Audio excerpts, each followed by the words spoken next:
सूत्रात्मक ढंग से नारद जी ने बालक को दीक्षा भी दी और शिक्षा भी दी।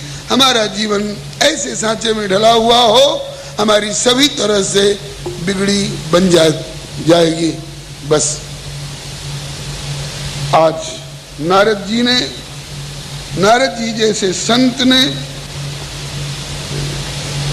चंद्रहास जैसे अकिंचन के जीवन में उपस्थित होकर और बसंत का आह्वान किया है। अभी तक बालक के जीवन का पतझड़ आपने सुना, अब कल से बालक के जीवन में किस प्रकार से बसंत का आगमन हो रहा है, ये प्रसंग आप श्रवण करेंगे। आज कुछ अधिक समय लगाना पड़ा आपको, इसके लिए क्षमा प्रार्थना करते हुए आज वाणी को यही विराम दिया जा रहा है। आगे की चर्चा के लिए कल के लिए आप सामने माता पिता तुम मेरे शरण गम में किसे, स्वामी शरण गम में किसे,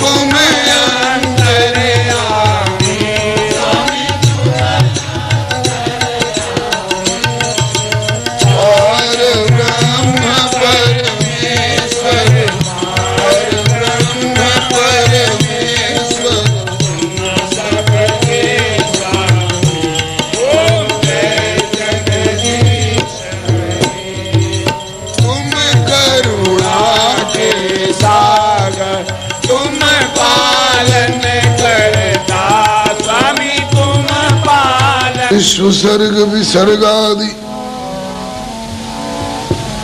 नवलक्षण लक्षितम श्रीकृष्णाख्यम परम धाम जगद्धाम नमामि तत्। वागीशायस्य वदने लक्ष्मीर्यस्य च वक्षसि यस्यास्ते हृदये संवित् तम नृसिंहं भजे। श्रीरामं राम भक्तिं च राम भक्तांस्तथा गुरून् वाक्काय मनसा प्रेम्णा प्रणमामि पुनः पुनः। तान् जानकी विरह वेदन हेतु भूतान् द्रागा कलय्य सदशोक बनीय वृक्षान् लंकालकानिव घनानुद्पाटयदियस्तं हेम सुंदर कपिं प्रणमामि पुष्ट्यै। भक्त भक्ति भगवंत गुरु चतुर्नाम बपुएक, इनके पद वंदन किए नाश विघ्न अनेक।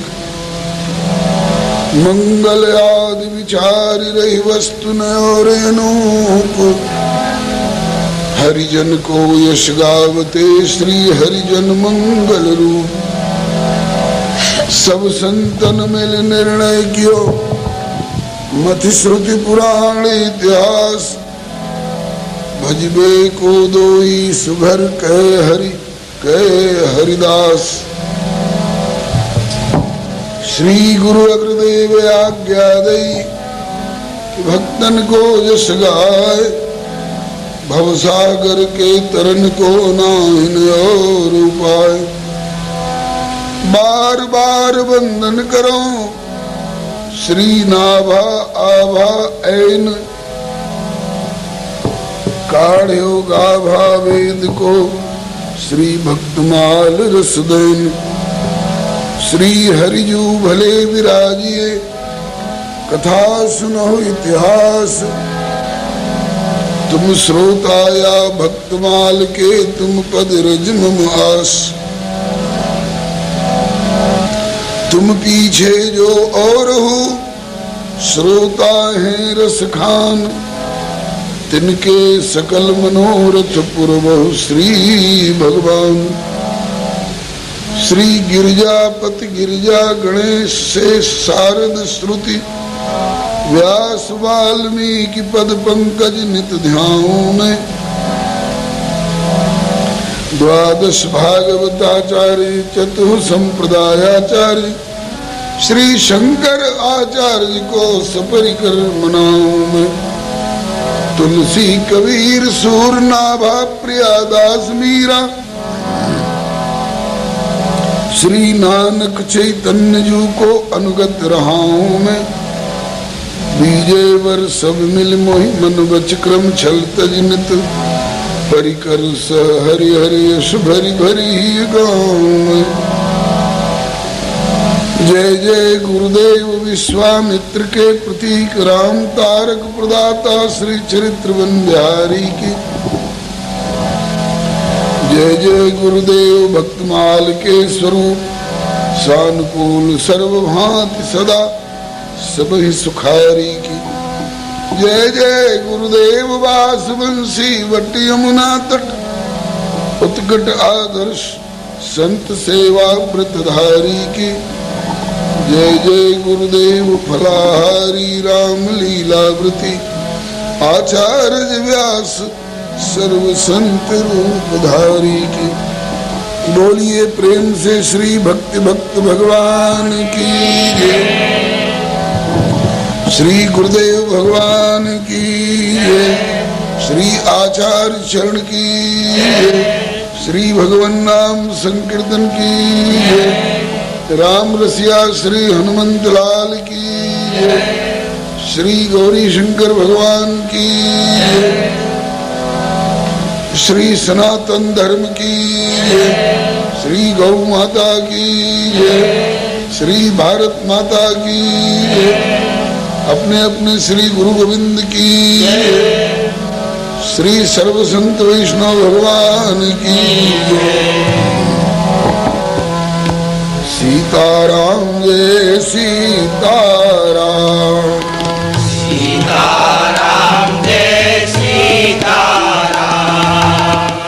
राधे श्याम जय राधे श्याम। राधे श्याम जय राधे श्याम। सीताराम जय सीताराम। सीताराम जय सीताराम।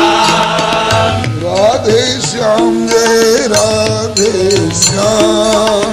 राधे श्याम जय राधे श्याम। सीताराम जय सीताराम। सीताराम जय सीताराम।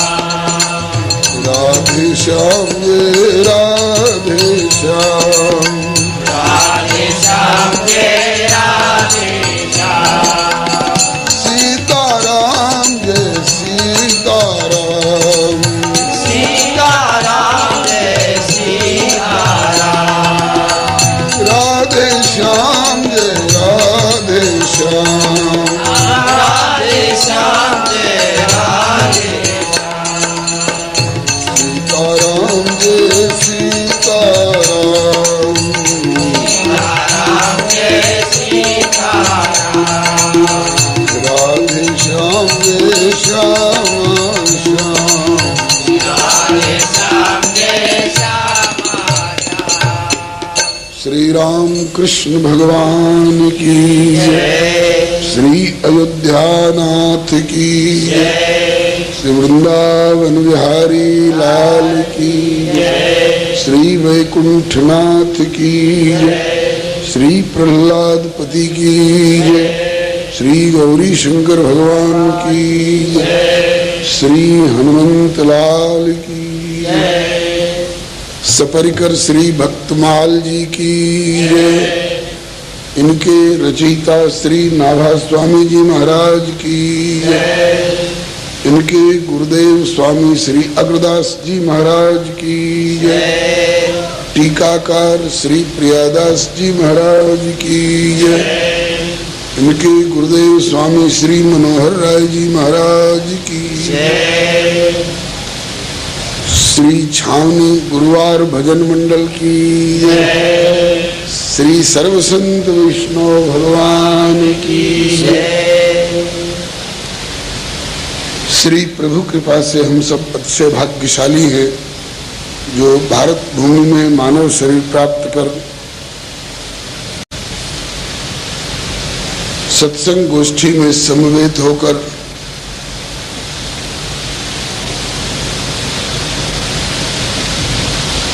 छावनी गुरुवार भजन मंडल के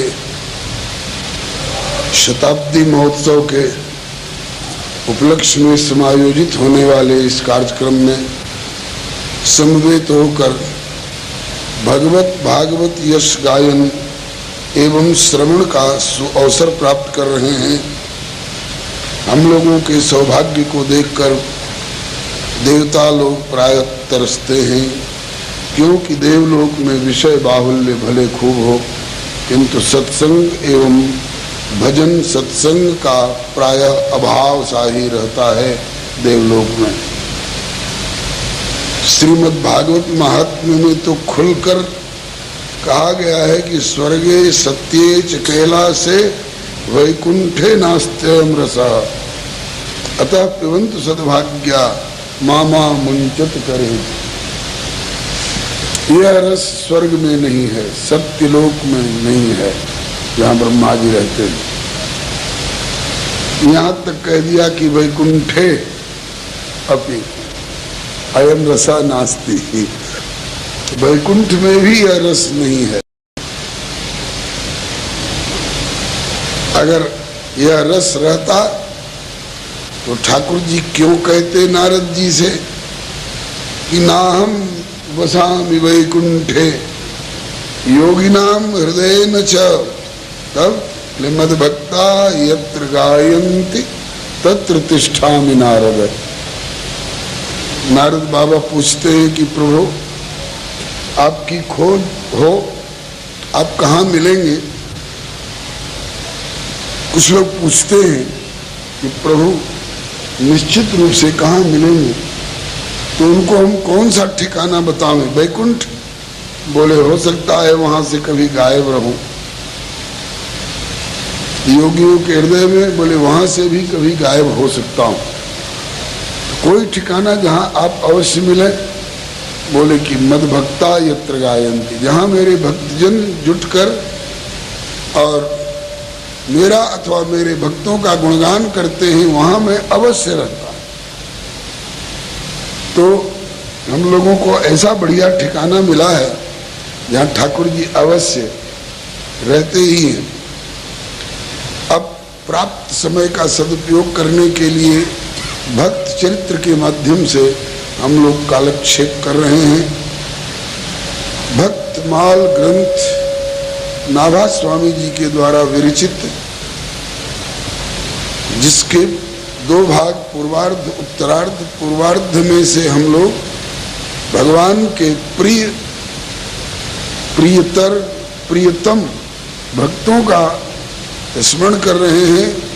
हरिवल्लभ सब प्रार्थों जिन चरण रेणु आशाधरी, कमला गरुड़ सुनंद आदि खोड़स प्रभु पदरत, हनुमंत जाम्बवंत सुग्रीव विभीषण शबरी खगपति, ध्रुव उद्धव अम्बरीश विदुर अक्रूर सुदामा, चंद्रहास चित्रकेतु ग्राह गज पांडव नामा, कौशारव कुंती बधु पट चित्रलज्जा हरि, हरिवल्लभ सब प्रार्थों जिन चरण रेणु आशाधरी। इस छप्पे में भगवान के प्रियतम भक्तों का स्मरण किया गया है, उन भक्तों का जिनका भजन भगवान किया करते हैं। उनमें से एक श्री चंद्रहास जी, जिनका जन्म केरल देश के राजा मेधावी महाराज सुधार्मिक के यहाँ अभुक्त मूल नक्षत्र में हुआ है। बालक 3 वर्ष का था चंद्रहास। उसी समय माता पिता दिवंगत हो गए। दासी दूध पिलाकर भरण पोषण करने वाली धाय मां, बालक को अपना बालक बताते हुए शत्रुओं के चंगुल से बचाकर प्रभु की प्रेरणा से केरल देश से भागकर चलती चलती कुंतलपुर राज्य में पहुंची। कुंतलपुर राज्य के मंत्री धृष्ट बुद्धि के घर कुछ दिन दासी का काम करती रही। बालक माता पिता से अलग हुआ था तो उस समय 3 वर्ष का था, और अब जब दासी भी दिवंगत हुई तो उस समय 5वें वर्ष में प्रवेश हो रहा था। दासी के दिवंगत होने पर बालक पूर्णतया व्यवहार दृष्टि से अनाथ होकर और दर दर जहां तहां गुजारा करने लगा। दासी इन्हें भगवत भक्ति की छाप दे गई थी अंतःकरण पर। बेटा, जिसका अपना कोई नहीं उसका अपना जगदीश्वर परमात्मा होता है। बालक को कीर्तन करना बढ़िया आता है। कुछ लोग कीर्तन करा लेते हैं, खिला देते हैं, जा भोजन कर लिया, जा। वृक्षों के नीचे रहकर गुजारा कर लेता है बालक। कल आपने सुना देव ऋषि नारद जी आकाश मार्ग से जाते हुए भजन करते करते जो बालक समाधि में स्थित हो गया है उसके उत्तम संस्कार का अध्ययन करके आकाश से नीचे उतरे। बालक को समाधि से जगाया, अपना परिचय देते हुए कि वत्स, लोग मुझे नारद कहते हैं, मैं भगवती प्रेरणा से तेरे पास आया हूं। अभी तक तू अनाथ रहा, लेकिन आज मैं तुझे सनाथ कर देना चाहता हूं। समस्त जगत के नाथ जगन्नाथ से तुम्हारा संबंध बताकर। वैसे तो हर प्राणी प्रभु का ही है, कोई ऐसा नहीं है जो उनका नहीं हो, किंतु जिसमें उनके प्रति अपनापन का भाव जागृत हो गया है उसके प्रति वे भी बड़े जागरूक रह करके ये यथा माम प्रपद्यन्ते ताम तथैव भजाम्यहम्, जो जिस भाव से भावित होकर जिस घनत्व के साथ मुझे भजता है, मैं भी उसी के भावानुकूल भाव में भावित होकर उसी घनत्व के साथ उसको भजता हूं। ऐसी प्रतिज्ञा वाले प्रभु ने नारद जी को प्रेरणा करके और बालक को अपनाया। वैसे तो सब प्रभु के ही हैं, किंतु गोस्वामी जी कहते हैं कि सब ही कहावत राम के और सब ही राम की आस, लेकिन राम कहीं जही आपनो ते भज तुलसीदास। हम भी प्रभु के ही हैं, हम भी प्रभु के ही हैं, दुनिया के लोग कहते हैं, लेकिन ऐसा भी कोई भाग्यशाली है जिसे प्रभु कहते हैं कि ये मेरा है। वानर भालुओं ने अपने को भाग्यशाली कहा। हम सम पुण्य पुंज जग थोरे, जिन्हि राम जानत करि मोरे। जब प्रभु ने गुरु वशिष्ठ से वानर भालुओं का परिचय दिया कि ये सब सखा सुनो मुनि मेरे, हे मुनिनाथ ये सब मेरे हैं, और मेरे भी क्या लगते हैं, बोले मेरे सखा हैं। उन वानर भालुओं की छाती फूल उठी। ओ हम लोग तो सेवक होने लायक भी नहीं है, लेकिन हम लोगों को सखा पद का अधिकारी बताया प्रभु ने। वानरों ने अनुभव किया। हम सम पुण्य पुंज जग थोरे, जिन्हें राम जानत करी मोरे। गुरु जी सोचने लग गए कि इन बानर भालुओं को तो मेरे कह दिया, मेरे प्रति क्या सोच रहे हैं। तब तक गुरु जी का भी परिचय देते हुए श्री रघुनंदन बोले, मेरे प्रिय मित्रों, जानते हो ये कौन है? और बता दीजिए प्रभु। कहा कि गुरु वशिष्ठ कुल पूज्य हमारे। गुरु वशिष्ठ की छाती शीतल हो गई। इसी के लिए तो मैंने उपरोहित कर्म अति मंदा, वेद पुराण स्मृति कर निंदा। निंदनीय कर्म होने पर भी मैंने पौरोहित्य स्वीकार किया था। आज उसका परम लाभ प्राप्त हो गया। यम लब्ध्वाचा परम लाभम मन्यते नाधिकम तथा। प्रभु ने गुरु वशिष्ठ कुलपूज्य हमारे का, हमारे जिसको कह दे, इसका मतलब कि उसकी तरफ से जो नाता माना जाता था उस पर ठाकुर ने दस्तखत कर दिया, मुहर लगा दी कि आपने मुझे जो माना मैं भी उस नाते आपको उस संबंध का अधिकारी स्वीकार किया। अब बात दृढ़ हो गई। आज नारद जी ने बालक का संबंध प्रभु से बताया। वत्स समस्त प्राणी प्रभु के ही हैं, लेकिन उनमें भी जो उनको विशेष रूप से अपना मानता है उसको प्रभु भी अपनी ओर से विशेष रूप से अपनापन प्रदान करते हैं। आज से तू वैष्णव है। गले में तुलसी की माला पहरा दी, माथे पर ऊर्ध्वपुंड्र तिलक लगा दिया।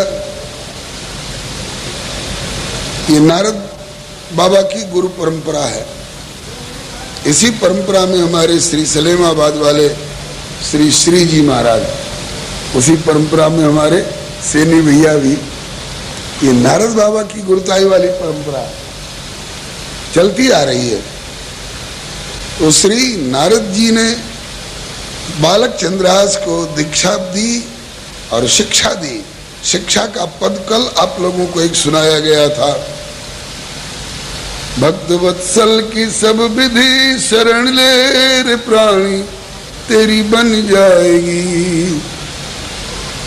वैष्णवी दीक्षा लेकर के, भगवत परायण होकर के, भगवत शरणागत कहा करके हमारा जीवन किस सांचे में ढला हुआ होना चाहिए, ये नारद बाबा ने बताया। नारद बाबा को किसने बताया? भगवान नारायण ने बताया। कितनी देर में? बोले 5 दिन और 5 रात्रि में। 5 में 24 का गुणा कर दीजिए तो कितना हो जाएगा?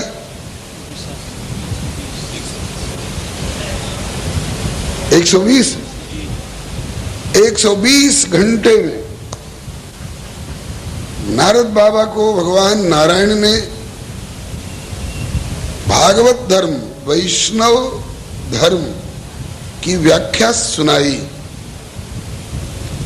इसलिए उस ग्रंथ का नाम ही पड़ गया नारद पांचरात्र। 55,000 श्लोक। ये वैष्णवों की आचार संहिता है। हमारा मन, हमारी बुद्धि और इनमें उठने वाली हमारी भावनाएं किस संतुलित सांचे में ढली हुई होनी चाहिए, इसका उसमें वर्णन है। हमारे वचन किस तराजू पर तौल कर निकलने चाहिए, इसका वर्णन है उस ग्रंथ में। हमारी क्रियाएं किस भाव में भावित होकर और किस ढंग से संपादित हों, इसका उस ग्रंथ में वर्णन है। नारद पांचरात्र वैष्णवी तंत्र ग्रंथ बताया जाता है। 100 कितना? 20। 120 घंटे में 55,000 श्लोकों के द्वारा जिस धर्म की व्याख्या हुई, नारद जी ने प्रभु से पूछ दिया कि नाथ, जिसके पास 120 घंटा लगातार सुनने का अवकाश न हो, वो इस धर्म को समझ सकेगा? उसको जिज्ञासा हो तो उसको कैसे समझाया जा सकेगा जिसको 120 घंटा सुनने की गुंजाइश नहीं, और समय निकाल भी ले, सुन भी ले, तो 55,000 श्लोकों को अपने दिमाग में अटा करके रख लेने की क्षमता जिसकी बुद्धि में नहीं हो, वो वैष्णव धर्म को कैसे समझ सकेगा? इसलिए संक्षेप में सूत्रात्मक ढंग से मोटा मोटी तौर पर बता दीजिए कि एक वैष्णव का क्या प्रमुख कर्तव्य है। तो प्रभु ने एक श्लोक में पूरे 55,000 श्लोकों का सारांश प्रस्तुत कर दिया। एक श्लोक में 55,000 श्लोकों का सारांश। वैष्णवानाम त्रिकर्माणि, वैष्णव के 3 प्रमुख कर्तव्य हैं। कौन कौन? पहला, दया जीवेषु नारद, हे नारद, जीव मात्र के प्रति दया का भाव बना रहे, किसी के प्रति कठोरता का भाव न बने।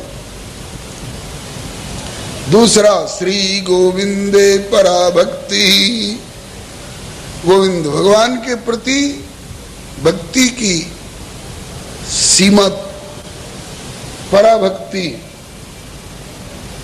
तीसरा बोले कि तदीया नाम समर्चनम, उस प्रभु के जो हैं उनका सम्यक प्रकारेण आदर, सम्यक प्रकारेण अर्चन, ये 3 प्रमुख कर्तव्य हैं। इसी में सब धर्म आ जाते हैं।